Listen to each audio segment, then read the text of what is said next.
আপনারা নিজের ভিডিও নিজে দেখছেন না, তো আপনারা যদি নিজের ভিডিও নিজে দেখেন তাহলে কিন্তু আপনাদের পেজের গ্রো কমে যাবে, পেজের রিচ কমে যাবে, পেজের এঙ্গেজমেন্ট কমে যাবে, সবকিছু কমে যাবে, এমনকি ফলোয়ারও কমে যাবে।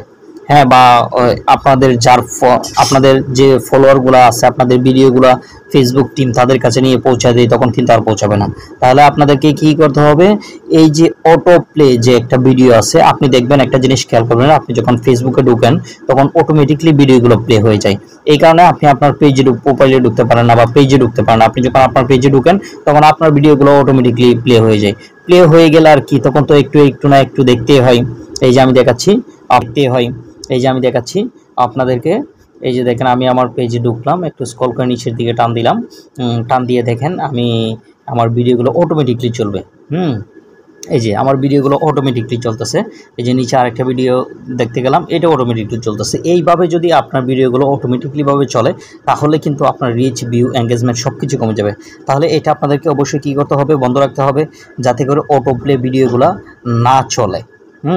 এই অটো প্লে ভিডিওগুলো যদি চলে তাহলে কিন্তু এই যে আমি যেগুলো বললাম রিচ, এঙ্গেজমেন্ট এগুলো কমে যাবে। এটাকে আপনাকে অবশ্যই বন্ধ রাখতে হবে। এটা বন্ধ করার জন্য তেমন একটা টেকনিকের প্রয়োজন নাই, শুধুমাত্র একটা ক্লিক করলেই এই অটো প্লেটা বন্ধ হয়ে যাবে। তাহলে চলুন আপনাদেরকে দেখাই কিভাবে এই অটো প্লেটা বন্ধ করবেন। আপনি আপনার প্রোফাইলে ঢুকলেও যাতে করে আপনার ভিডিওগুলো না চলে, আপনি আপনার পেজে ঢুকলে যাতে আপনার ভিডিওগুলো না চলে, এটা কিভাবে করতে হবে এটাই আমি আপনাদেরকে এখন দেখাবো।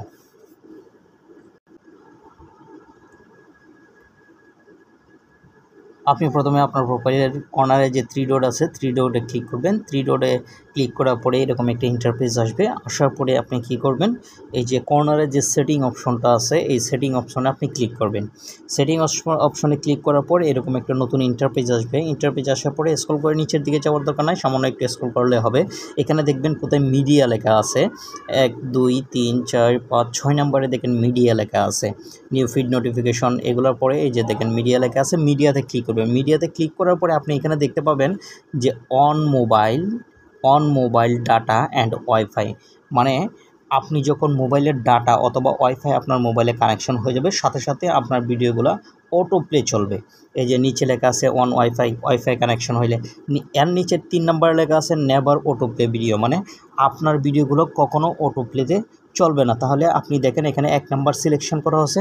আপনাদের কাজ শুধুমাত্র 3 নাম্বার যেটা আছে নেভার অটো প্লে ভিডিও, এইটা শুধুমাত্র সিলেক্ট করে দিবেন, মানে এইটাতে শুধুমাত্র ক্লিক করে টিকমার্ক দিয়ে দিবেন। এই যে আমি টিকমার্ক দিয়ে দিলাম। দেখেন টিকমার্ক দেওয়ার পরে আমি আপনাদেরকে প্র্যাকটিক্যালিভাবে দেখাচ্ছি যে অটো প্লে আবার ভিডিওগুলো চলে কি না। আপনি একটু আমার স্ক্রিনের দিকে খেয়াল রাখুন। এটা একদম সহজ। এটা যদি আপনি না করেন বা এই মোডটা যদি আপনার এখানে না থাকে তাহলে কিন্তু আপনার রিচ, ভিউ, এঙ্গেজমেন্ট কমে যাবে। এই যে আমি আবার আমার পেজে চলে আসলাম। পেজে আসার পর দেখেন আমি একটু স্ক্রল করে নিচের দিকে টানলাম। এই যে দেখেন এখন আর ভিডিওগুলো কিন্তু অটো প্লে চলতেছে না।